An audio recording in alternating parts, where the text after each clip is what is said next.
Estamos começando o nosso programa Arquivo e hoje vamos conversar com o promotor de justiça, Dr. Felipe Caires, que atua na área do patrimônio público e do direito do consumidor. Tudo bem, doutor?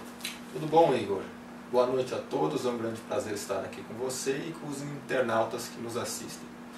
Bem, para começarmos aqui a nossa entrevista, a gente sempre pede aos nossos entrevistados que falem um pouco de sua vida, a infância, a juventude, essa jornada no campo dos estudos, no caso do senhor, até chegar ao cargo de promotor de justiça, prestando relevante serviço aqui à nossa sociedade. O senhor poderia falar um pouco sobre essa trajetória? Claro. Eu sou paulista, Igor. Estou com um pouco menos de 30 anos, aliás de 40 anos hoje. Nascido em São Paulo, capital. Meu pai é baiano, minha mãe é paulista. Meu avô não é pernambucano, como diria o Chico Buarque. Né? E nesse ambiente eu me criei, passei a minha infância e grande parte da minha adolescência.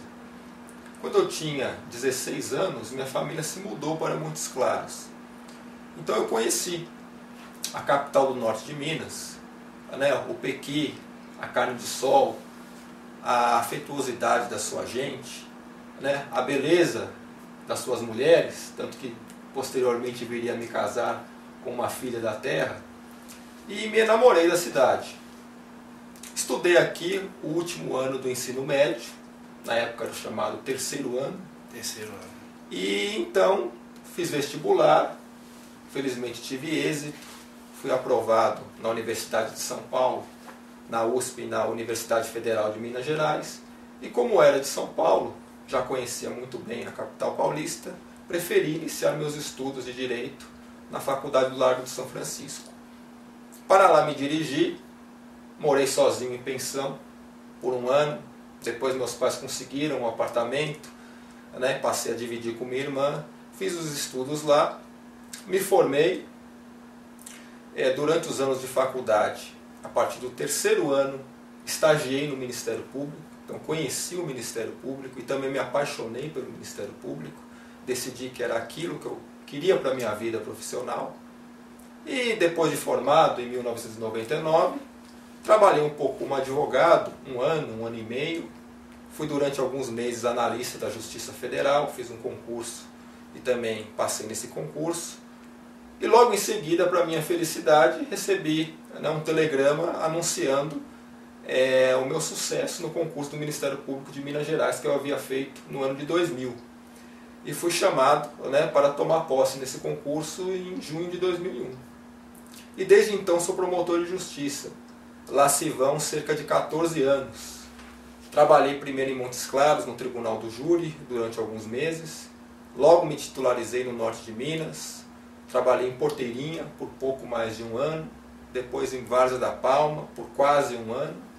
E naquela época a carreira era mais rápida, cheguei a Montes Claros em definitivo no ano de 2004. São 11 anos, portanto, que eu estou em definitivo aqui na cidade e atualmente eu trabalho na área da defesa do consumidor e na defesa do patrimônio público. Mas já trabalhei em várias outras, né? Sempre que a gente inicia uma carreira, o médico, o professor, o promotor de justiça, o juiz de direito, faz a chamada clínica geral. E depois a gente vai se especializando naquelas áreas pelas quais a gente desenvolve mais afinidade. E hoje eu sou promotor de defesa do consumidor em Montes Claros e responsável pela defesa do patrimônio público em 50% dos casos aqui da comarca. É isso, né? Em linhas gerais, essa é a minha trajetória. Doutor Felipe, e como surgiu essa vontade de ser promotor de justiça, atuar ali no Ministério Público? É uma pergunta, Igor, que muitas pessoas me fazem, estudantes também, eu já fui professor aqui na Unimontes durante 6 anos. As pessoas sempre indagam, da onde veio essa vontade de ser promotor de justiça?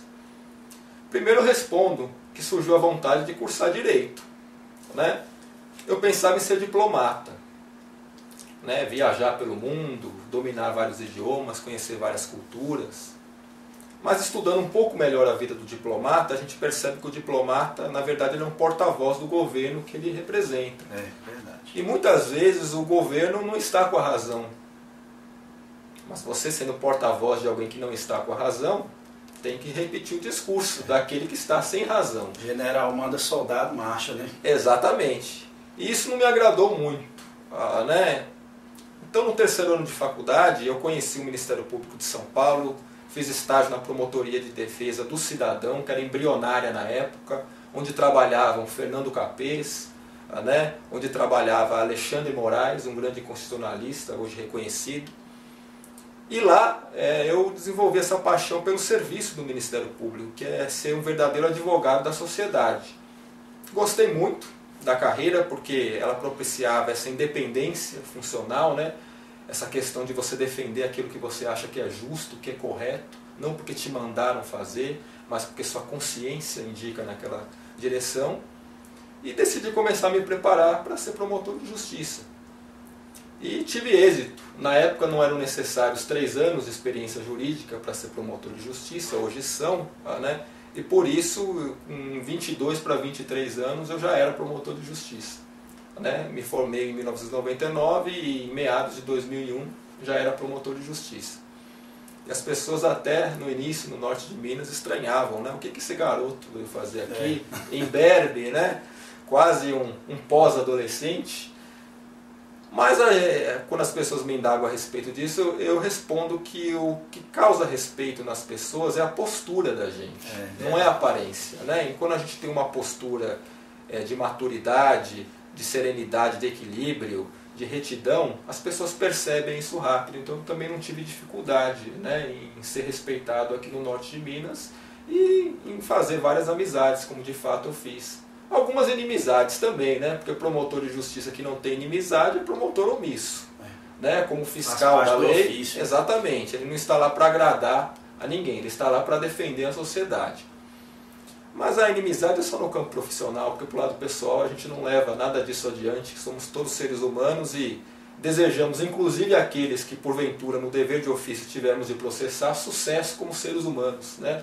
Nós queremos ver os seres humanos sempre progredindo. Né? Quando eles erram, é nosso dever apontar, é nosso dever cobrar responsabilidades. Mas isso sempre pelo lado profissional. O cidadão, para fazer valer o seu direito, vendo alguma coisa sendo feita de errado no trato da coisa pública, pessoas auferindo vantagens com a coisa pública, o ilícito. Como ele pode fazer hoje aqui em Montes Claros, no norte de Minas, para procurar ajuda e denunciar essa prática abusiva ao Ministério Público? Qual o caminho que deve ser seguido? Bem, primeiro o cidadão deve ter em mente que o Ministério Público é um advogado da sociedade. Então ele só vai agir quando a sociedade está sendo lesada ou está sendo ameaçada de lesão. O advogado particular tem o cliente, o defensor público defende o carente e o promotor de justiça defende a sociedade.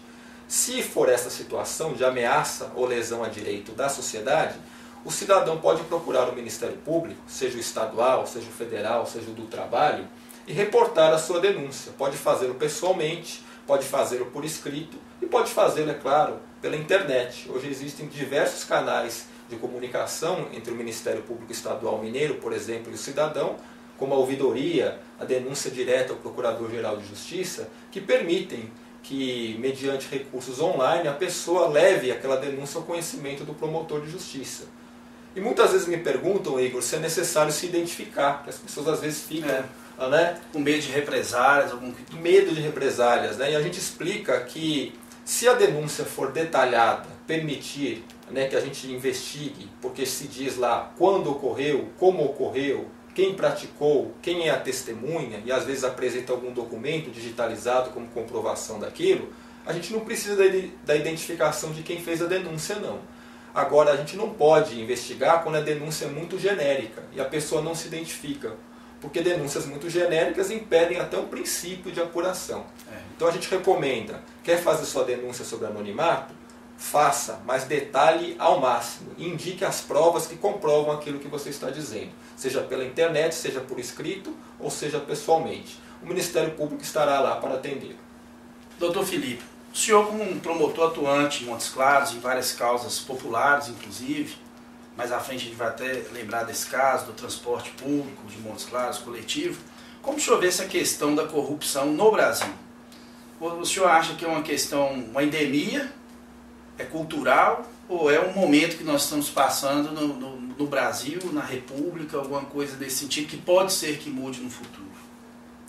Eu vejo, Igor, que nós apenas nos descobrimos como nós quase sempre fomos. Né? Há décadas, né, a corrupção é a regra na administração pública brasileira. E até na vida particular nacional. O famoso jeitinho brasileiro. Felizmente, é verdade. Hoje em dia, devido ao avanço dos meios tecnológicos, está sendo mais difícil esconder, colocar embaixo do tapete a corrupção. E em função também da reformulação de algumas carreiras que fiscalizam a administração pública, como a Polícia Federal, né, o Ministério Público, a Corregedoria Geral da União, os Tribunais de Contas. Gerações novas chegaram a esses órgãos fiscalizadores pensando de maneira diferente. E essa vontade de ser diferente, aliada agora com uma tecnologia que permite uma investigação mais produtiva, mais eficiente, está mostrando para a sociedade brasileira como nós sempre fomos há muito tempo. Então, eu não me desespero quando vejo os noticiários repletos de denúncias de corrupção, porque até por trabalhar nessa área há mais de 10 anos, eu sei que não é de hoje que acontece isso. Para a gente superar esse problema, não é pela histeria coletiva, se descabelando, às vezes, né, dando eco a discursos autoritários, né, vamos acabar com a democracia, vamos fechar o Congresso, porque nada disso funciona. Não é por aí não, gente. Né? Para acabar com isso, precisamos trabalhar em duas frentes. A frente da educação, conscientizando as nossas crianças e adolescentes de que ser corrupto é feio e é vergonhoso, e não fazendo como fazemos hoje. Fazendo com que a menina tenha vergonha se ela tiver uns quilinhos a mais. Que o menino tenha vergonha se ele não souber jogar futebol ou não tiver várias namoradas. Isso não é motivo de vergonha para ninguém. Motivo de vergonha é ser corrupto, é ser canalha, é não ter vergonha na cara. Verdade. Então, se nós passarmos esses valores para os nossos jovens, eles não serão corruptos por princípios e não por medo de serem pegos. Mas isso para os jovens. Para aqueles mais maduros que enveredaram pela corrupção, infelizmente, o único caminho é a fiscalização e a punição. E nós precisamos avançar nesse sentido. Acho que algo sistêmico que pode ser corrigido é a coibição, por exemplo, das doações de empresas para campanhas eleitorais. Porque isso virou, né, uma coqueluche de corrupção no Brasil. A empresa sempre doa, não por ideologia, por preferência política, ela doa por investimento. E a retribuição depois, né? Vendo lá no futuro o que ela vai oferir, quase sempre licitamente em virtude daquela doação. E o candidato, do seu lado, vendo os seus competidores aceitando as doações, mesmo que num momento inicial resista àquilo, acaba concluindo: se eu não aceitar esse tipo de doação, eu estou fora da disputa. Eu não ganho nem para vereador de Montes Claros. Verdade. Né? E acaba se deixando contaminar por isso. Isso vira um círculo vicioso. Não é à toa que hoje, independente do P, se é o PT, se é o PSDB, se é o PMDB, qualquer P que seja, a gente vê a repetição das mesmas histórias. Né? Políticos corrompidos pelo poder econômico dessas empresas, que quando chegam lá são mais servidores do poder econômico do que dos cidadãos que lhes emprestaram a confiança por meio do voto. Então eu acho que para a gente combater a corrupção no Brasil, duas coisas são essenciais. Educação dos mais jovens para que eles tenham e aprendam a ter vergonha da corrupção, e fiscalização e repressão em relação às gerações mais amadurecidas que se deixaram carcomir por esse câncer. Especialmente proibindo doações empresariais nas campanhas. Porque as campanhas elas devem ser feitas com base em ideias, em projetos, em caráter de pessoa. Não com base na quantidade de dinheiro que a pessoa vai ter para gastar na propaganda. Isso é tão verdade que o senhor está falando, da questão da educação e do mérito no Brasil, que a gente precisa ter esse choque de meritocracia mesmo, o que falta hoje, porque aluno hoje não toma bomba mais, porque não pode tomar, então quer dizer, ele não se sente parte daquilo, ele não sente valorização naquilo que ele faz, e até na própria na questão política, porque a educação traria o sentimento de pertencimento e participação. Eu não vou vender meu voto por 20, por 30, por 50, por 100 reais, porque vai ser uma prestação de 48 meses que eu vou pagar, para o bem ou para o mal. Cara, infelizmente, por não termos às vezes uma educação ainda própria para participação cidadã, a gente vê as pessoas de eleição igualzinho doido na rua, querendo vender o voto, essa loucura e tal. De certo modo, o político, por mais prostituído que ele seja, ele se prostitui mais ainda porque a demanda popular é muito grande em cima dele. Mas isso é uma questão, como o senhor diz, e eu concordo plenamente, definida da seguinte forma: educação, ponto final. Porque o cidadão, de um lado, tem que ter educação para não motivar também, não estimular o político a fazer esse tipo de coisa, né? Não fica essa roda viva. Exatamente, eu costumo até dizer, Igor, que os grandes corruptos sempre são eleitos pelos pequenos corruptos. Né? Nós estamos avançando no Brasil, graças a Deus, para uma fase em que as pessoas que vendem o seu voto por desespero, né, está acabando. A miséria no Brasil diminuiu nos últimos anos. Existem pessoas pobres, é claro. Algumas, infelizmente, ainda miseráveis, mas menos do que antes. Então esse argumento de que a pessoa vendeu o voto porque precisava daquilo para a sua própria sobrevivência, né, ele vai se esgotando com o tempo. Na verdade, o que acontece muito hoje é o pequeno corrupto eleitor, né, vender o seu voto ao grande corrupto candidato. E comprador. E comprador, né? E lá na frente a gente sabe no que isso acaba. É na educação pública sem qualidade, na segurança pública desorganizada, né? Nos impostos que são recolhidos cada vez mais e menos retornam para a população. E as pessoas muitas vezes se esquecem, né? E partem para a histeria, né? Para os gritos, para os xingamentos nas redes sociais. Elas se esquecem de que, né, os nossos congressistas estão lá porque nós elegemos. Ninguém deu golpe e apareceu lá dentro. Exatamente, nós elegemos. Verdade. E às vezes trocar um por outro não vai levar a nada. O que vai levar é trocar o sistema. Né? A gente começar a votar em alguém não porque asfaltou a nossa rua, não porque arranjou a vaga na faculdade para um parente nosso, não porque pagou uma viagem, né, para um ponto turístico ou deu uma churrascada. Não por isso. A gente tem que votar nas pessoas pelo que elas podem fazer pelo bem comum. Não pelo nosso bem-estar individual, mas pelo bem comum. E esse discurso tinha que ser parte, né, do ideário tanto dos mais simples como dos mais ricos. Né? E o que a gente vê, infelizmente, é o contrário, por enquanto. Tem uma situação aqui interessante, a gente fazendo esse bate-papo aqui, eu lembrei uma vez que eu fiz uma palestra aqui numa escola estadual, não vou entrar no detalhe do nome porque não precisa.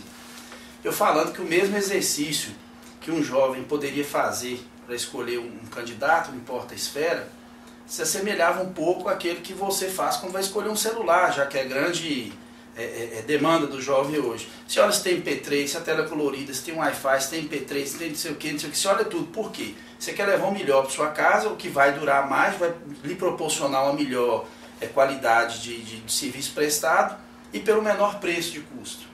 Eu falei assim, se você fizer esse mesmo exercício de pesquisa para escolher seus representantes, eu acho que você começa a construir um Brasil melhor. Aí eu lembro que um rapaz falou assim, mas o celular é mais interessante. Eu falei assim, então você está certo. Não vou falar mais nada. Triste, né? Infelizmente, retornamos ao que você falou no início. Educação. Educação, né? A escolha de um candidato deve principiar primeiro pela análise da folha corrida dele, dos antecedentes dele. É pressuposto que ele seja pessoa honesta, correta, digna. Depois de aferir isso, o eleitor ter essa certeza, aí o eleitor deve se perguntar, as ideias desse candidato são parecidas com a minha? Se ele for honesto, correto e íntegro, e tiver ideias parecidas com a minha, parece que ele pode ser uma boa opção para mim. Mas mais do que isso, além de ser correto, ter ideias parecidas com a nossa, ele tem que ter capacidade de implementar aquelas ideias. Então, se você juntar essas três coisas, moralidade, né, afinidade de ideias e competência para implementá-las, aí você está num bom caminho para escolher um bom candidato. Se você esquecer algum desses três itens, você corre o risco de eleger um desonesto, ou um honesto que pensa diametralmente contra você, ou um honesto que pensa como você, mas não tem capacidade de implementar nenhuma daquelas ideias. O que no fim das contas, no frigir dos ovos, vai redundar em nada. Então as pessoas têm que pensar nisso. Moralidade, afinidade de ideias e capacidade, competência para implementá-las. E tem uma situação em relação ao mérito que é interessante. Pelo menos é um pensamento meu, não sei. Seguinte forma, você, quando você precisa de um serviço médico, a pessoa tem que ser formada em medicina. Para você ser promotor, você tem que ser um advogado. Para você ser um juiz, você tem que ser um advogado. Para você construir esse estúdio, você tem que ser um engenheiro. Mas para ser um legislador no Brasil, você não precisa ter nada. Não é desmerecendo as pessoas humildes, não é falando que o diploma superior faz o caráter das pessoas. Mas como a pessoa vai criar um dispositivo jurídico, criar uma lei, sendo que ela minimamente entende daquilo dali. Assim, isso seria até uma sugestão para a reforma política do Brasil, que essa reforma ficou uma coisa meio solta. Porque se você não colocar as pessoas com capacidade de direito nos cargos pretendidos, eu não sei como vai evoluir o Brasil, não, porque as pessoas que estão lá não respondem aos anseios do cargo, nem os anseios da nação, e não é nem por má vontade, às vezes é por falta de competência mesmo, não tem competência técnica. E às vezes, Igor, a gente precisa separar um pouco o que é competência de sabedoria, né? Eu conheço muita gente que se diz competente, mas não tem sabedoria alguma. Nenhuma. Né? E gente que talvez não tenha tanta competência técnica, mas repleta de sabedoria. Então, quando eu disse que o eleitor, no terceiro passo do seu processo de escolha do candidato, escolhido já o honesto, escolhido aquele que pensa mais ou menos como eleitor, deve escolher alguém capaz, eu quis dizer uma pessoa que tem ao mesmo tempo o preparo técnico mínimo, é óbvio, mas que também tenha sabedoria. Porque infelizmente eu tenho visto muita pessoa com diploma e que se considera pessoas luminosas, né, inteligentíssimas, falando, né, coisas absurdas. Né? Então a gente tem que ter esse cuidado também, né, para não tentar instrumentalizar demais a política, torná-la demasiadamente técnica. Porque eu já vi muita gente, até analfabeta, né, uma vida inteira na roça, com uma sabedoria inigualável. Né? Eu vi isso porque o meu pai é do sertão da Bahia e eu tive a oportunidade de encontrar algumas pessoas assim. A gente tem que valorizar também essas pessoas. É aquela história, a diferença do veneno para o remédio é só a dose, né? É a dose. Como você vê o papel do judiciário hoje no combate à corrupção no Brasil? O judiciário tem se aprimorado bastante no combate à corrupção no país. Mas eu acho que duas ordens de ideias ainda são fundamentais para que esse processo avance. Primeiramente, né, o judiciário precisa se convencer um pouco mais de que entre os crimes que ele julga, a corrupção é um crime que deixa várias vítimas anônimas pelo caminho. E por isso um crime extremamente grave, que deixou lá para trás crianças sem escola, doentes sem medicação, né, vítimas da criminalidade sem possibilidade de acionar a polícia. É o que a corrupção faz.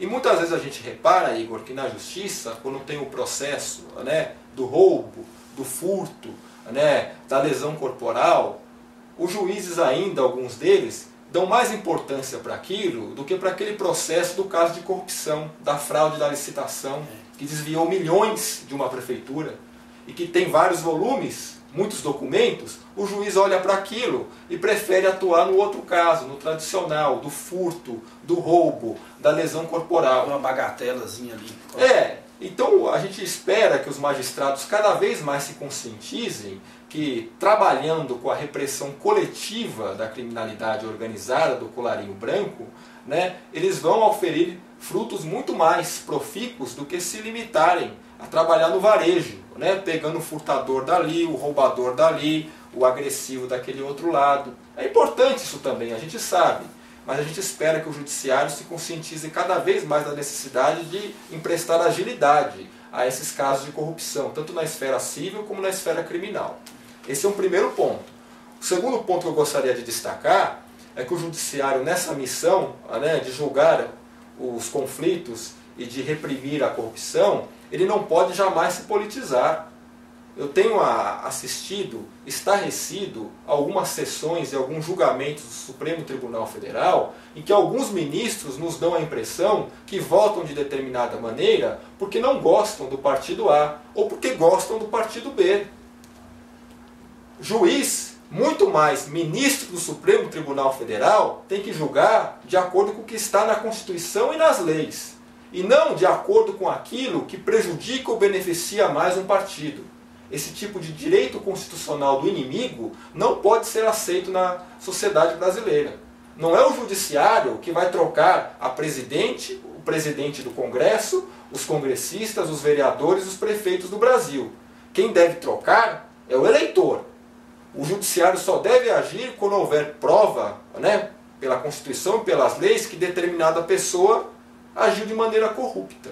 Mas não nortear seus julgamentos de acordo com as preferências ideológicas do julgador. Isso não pode acontecer, muito menos no Supremo Tribunal Federal. Infelizmente, às vezes a gente tem a impressão de que alguns condenam e outros absolvem no Supremo Tribunal Federal, mais preocupados, né, com as pessoas que estão em julgamento, com os partidos a que elas pertencem, do que preocupados com os fatos que aconteceram. Isso é perigosíssimo, porque se num dia o juiz condena aquele do partido que eu repugno, no dia seguinte, sem provas adequadas, no dia seguinte ele fará o mesmo com aquele do partido com quem eu simpatizo.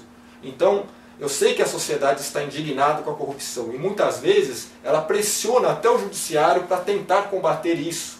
Mas o judiciário tem que combater a corrupção dentro das suas funções e não enveredando para a disputa política, porque isso é perigosíssimo. E, ademais, a responsabilidade por mudar a política no Brasil é fundamentalmente dos eleitores. Não é do Judiciário, nem do Ministério Público, nem da Polícia Federal. Nós estamos aí para ajudar, sim, na construção da nossa democracia. Mas não esperem que nós façamos pelo eleitor o que só ele pode fazer por si mesmo. Verdade. Agora, em relação ao Supremo, é um ponto de vista que eu tenho, pode ser pertinente, pode ser um ponto de vista para abrir uma discussão. Eu acredito que muito dessa confusão que se dá no Supremo Tribunal é pela própria indicação dos ministros, que é uma indicação que, por mais que passe pelo Congresso com a anuência do Presidente da República, ela já nasce com um laço, um esteio, um vínculo muito grande dentro dessas instituições políticas partidárias, né, que comandam o Brasil. Ou seja, pode ser passível de não ter a independência necessária para julgar alguns casos. Eu acredito que o ministro do Supremo poderia ser o mesmo caso de um promotor de justiça, de um juiz. Se tivesse determinado tempo de atuação como juiz estadual, federal, fizesse provas, um concurso público amplamente divulgado, amplamente participativo, com segmentos da sociedade civil atuando, vigilantes ali pela presteza e pela idoneidade do processo, para chegar naquele cargo, porque a pessoa chegaria isento. Eu estou aqui pelo mérito, eu estou aqui pela competência. Eu não estou aqui porque minha dúvida juntou e falou assim, vamos nomear ele ali, vamos indicar ele ali. Eu acredito que a falência tem hora, de certo modo, esse termo eu que estou falando, a falência se dá por isso. E acaba tendo a não separação dos poderes, que em algum momento parece que eles até se unem, se juntam. Dá essa interpretação, porque o executivo manda do legislativo, o legislativo e o executivo às vezes pode ter uma influência no judiciário, e você não sabe como é que essa roda viva vai acabar funcionando. Existe uma fusão muito grande. Eu acredito que esse também, junto com os fatores que você levantou, pode ser um problema muito grande para a democracia do Brasil aí no curto espaço de tempo. É verdade, né? Ao lado, né, da independência dos poderes, como você bem mencionou, o que reclama por parte dos escolhidos para o Supremo Tribunal Federal ou para o cargo de Procurador-Geral da República, né, uma desvinculação dos interesses políticos partidários reinantes no país, nós temos também de pensar na harmonia entre os poderes, né, que isso é necessário. Então talvez, né, uma solução de compromisso entre esses dois objetivos, a independência e a harmonia, seja reservar esse tipo de cargo a pessoas egressas, sim, de carreiras da magistratura, do Ministério Público ou até da advocacia, mas diminuir o leque de escolha dos políticos em relação a quem seriam essas pessoas. Por exemplo, o Ministério Público apresenta uma lista, a magistratura outra lista, a Ordem dos Advogados do Brasil uma terceira lista, e apenas dentro daquela lista a presidente pode escolher um, que seria submetido ao Congresso Nacional, né, e sabatinado pelo Congresso Nacional. Seria uma maneira de ter um mínimo de controle técnico e de um mínimo de independência entre os indicados e aqueles que o indicam. Eu fiz uma pergunta aqui para o presidente da Ordem dos Advogados, o Álvaro, e eu gostaria de repetir a mesma pergunta, a título até de informação e a gente discutir mais isso. A formação acadêmica hoje dos profissionais da área do direito, o senhor acredita que ela está satisfatória ou precisa melhorar alguma coisa? Porque a gente vê um índice, às vezes, de reprovação um pouco elevado nas provas da ordem, né? E como o senhor depara com isso diariamente, lá também, né? Os advogados, a atuação junto com o Ministério Público, o senhor poderia falar alguma coisa a respeito? Sim, né? Eu também fui professor universitário na Unimontes por 6 anos. E o que eu reparei é que há um problema já no início do ingresso do estudante na universidade. Um problema que ele traz do ensino médio, do ensino básico, né? Que não foi adequado. E muitas vezes ele não domina adequadamente o português, ele não tem uma visão crítica das coisas, ele é muito imaturo, né? Isso realmente precisa ser melhorado, mas não na universidade, né? Nos estágios anteriores do aprendizado. Na universidade, o que eu vejo é que o estudante está, né, com todas as vênias, um pouco mal acostumado. Ele quer tudo prontinho, né? Talvez por ser da geração da rede social, da internet, ele quer o resumo do resumo. Ele quer o vídeo que didaticamente explique todo o assunto. Ele não se dá o trabalho, muitas vezes, de abrir a Constituição e de abrir a lei para ler a Constituição e a lei. E para saber, assim, como aqueles diplomas tratam do tema que ele está estudando. A doutrina, né? Ele já vai direto para a doutrina, que resume a matéria. Né? Ora, aprender direito, são várias as fontes do direito, mas as principais, né, no nosso ordenamento são a Constituição e as leis. Se a pessoa não começa o seu estudo pela Constituição e pelas leis, e já parte direto para a doutrina, que é o resumo do resumo daquele assunto, que espécie de espírito crítico ela pretende ter? Ela será um papagaio de doutrinador. Né? Então eu acho que o estudante ele precisa se conscientizar disso, né? Que ele tem que partir, né, do princípio da Constituição, das leis, dos bons livros, e não ir direto para resumo, porque senão o aprendizado é superficial, ele perde visão crítica das coisas. Acho que isso está faltando um pouco no estudante de direito, né? Essa consciência de que o aprendizado é um processo às vezes sofrido, que reclama um pouco de sofrimento mesmo, que carece de tempo. E se a gente não despender tempo e querer tudo pronto e acabado na nossa frente, a gente não vai aprender e não vai crescer como um cidadão crítico. Doutor Felipe, tem uma situação na cidade que ela está amplamente comentada, que é a situação da APAS, que o município transformou em AMAS do Brasil, e segundo informações que eu escutei, inclusive numa rádio local, esses dias descendo e indo para o trabalho, falou que foi uma orientação do Ministério Público que fizesse essa conversão, transformasse APAS em AMAS do Brasil. Isso procede? Foi mesmo uma orientação do Ministério Público fazer essa conversão? Na verdade, numa reunião no ano passado, nós esclarecemos ao senhor prefeito de Montes Claros que não seria possível que ele passasse recursos da Prefeitura de Montes Claros para a APAS enquanto a sua esposa e então chefe de gabinete fosse presidente da entidade. E por que isso? Porque o artigo 100 da Lei Orgânica de Montes Claros proíbe o município de repassar recursos para entidades administradas por parentes próximos do prefeito. Então, dissemos e recomendamos formal e expressamente ao senhor prefeito que ele não poderia repassar recursos da prefeitura enquanto sua esposa estivesse naquele cargo, e que não poderia fazê-lo, inclusive, por disposição do mesmo artigo, nos 6 meses subsequentes à saída de sua esposa ou de qualquer parente próximo dele da direção da APAS. É isso que foi consignado e consta de ata lavrada entre o Ministério Público, a APAS na ocasião e a própria Prefeitura de Montes Claros. Surpreendeu-nos bastante a divulgação, segundo a qual a Prefeitura estaria alegando que a mudança de endereço da APAS, da própria Prefeitura, para um endereço que coincide com uma das empresas do grupo empresarial do senhor prefeito, que a mudança da direção e da presidência da APAS, que saiu da pessoa da esposa do prefeito e foi para a pessoa de um funcionário do grupo empresarial do próprio prefeito, e que a utilização da imunidade tributária da APAS pudesse ser utilizada, né, para beneficiar a importação de equipamentos hospitalares da Alemanha em benefício de um hospital do grupo empresarial também do então prefeito, houvesse partido do Ministério Público. Nós jamais recomendamos à APAS que transferisse sua sede da prefeitura para a empresa do grupo econômico do prefeito. Nós jamais recomendamos que fosse suficiente pura e simplesmente tirar a esposa do prefeito da direção da entidade e colocar ali um funcionário do grupo econômico do prefeito. E jamais recomendaríamos que a imunidade tributária da entidade fosse usada, se é que foi, está em apuração isso, para viabilizar a importação sem tributos de equipamentos hospitalares que seriam utilizados no hospital do grupo empresarial do prefeito.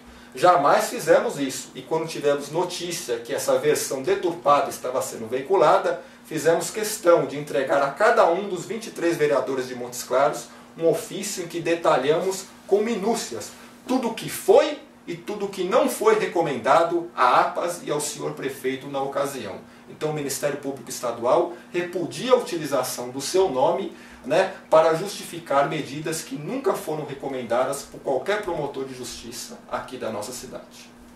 Bem, chegamos ao fim do nosso programa Arquivo de hoje, onde gostaríamos de agradecer o apoio e a participação do Dr. Felipe Cardes, promotor aqui na cidade de Montes Claros, e deixamos o espaço aberto para suas considerações finais. Gostaria de agradecer, Igor, o convite, né, para comparecer aqui ao programa Arquivo, cumprimentar mais uma vez os internautas, né, que nos dão o privilégio da sua audiência, e deixar aqui como mensagem final a mensagem da esperança. Nós não podemos achar que estamos vivendo no pior estado de coisas possível, que as coisas nunca foram tão ruins como estão, né? Não, é um momento de crise sim, mas um momento de crise é um momento de mudança, né? Um momento de mudança da sociedade de cada um de nós. Então vamos tentar nos tornar pessoas melhores, né? Não vamos aderir tão facilmente às pequenas corrupções do dia a dia. Não vamos pedir um seguro-desemprego se a gente não foi demitido, se a gente só está simulando a demissão. Não vamos simular que somos trabalhadores rurais só para conseguir aposentadoria. Não vamos, né, inventar que sofremos um acidente automobilístico para pedir indenização do DPVAT. Não vamos furar a fila, né, estacionar na vaga do deficiente. Porque se nós começarmos a mudar as nossas vidas nessas pequenas ações, com certeza, lá na eleição, aquele momento de 4 em 4 anos em que somos convidados a escolher os nossos representantes, nós também não iremos vender o nosso voto ao primeiro que apareça, querendo comprar escancaradamente, com dinheiro, né, ou mercadorias, ou indiretamente, com benefícios particulares. Asfaltei a sua rua, né, arrumei vaga para o seu filho na escola, né, paguei um churrasco para a sua turma de formatura. Né? A gente vê, infelizmente, esse tipo de corrupção indireta acontecendo até com formandos de direito. 5º ano de direito, né, vendendo a sua predileção política em troca de um churrasco no ano da formatura. Então, se a sociedade mudar nesses pequenos acontecimentos, os grandes acontecimentos de mudança não tardarão a vir. Nós precisamos, né, acabar com aquela piada que circula nas redes sociais. Quem quer mudança? Todo mundo levanta a mão. Quem quer mudar? Ninguém levanta a mão.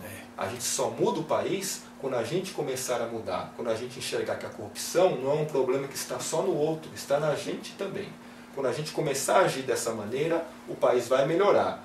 Nossos filhos e nossos netos terão uma sociedade mais decente para se viver. E nós poderemos dizer no futuro, daqui a algumas gerações, que o que envergonha a mulher não é ter 5, 10 quilos a mais. Que o que envergonha o homem não é não jogar bem futebol ou não ser capaz de entornar o caldo de várias garrafas de cerveja. Mas o que envergonha o ser humano é não ter caráter, é não ter pruridos, é não ter dignidade. É isso que nos envergonha. Né? No resto somos diferentes, continuaremos a ser e com muito orgulho. Então é essa mensagem que eu gostaria de deixar à população aqui de Montes Claros e do norte de Minas. Esperança, vamos mudar a cada um de nós, porque mudando a cada um de nós, nós mudamos a realidade. Ok. E fica assim, desde já agradecemos quem nos acompanha através das redes sociais, através do nosso canal do Facebook.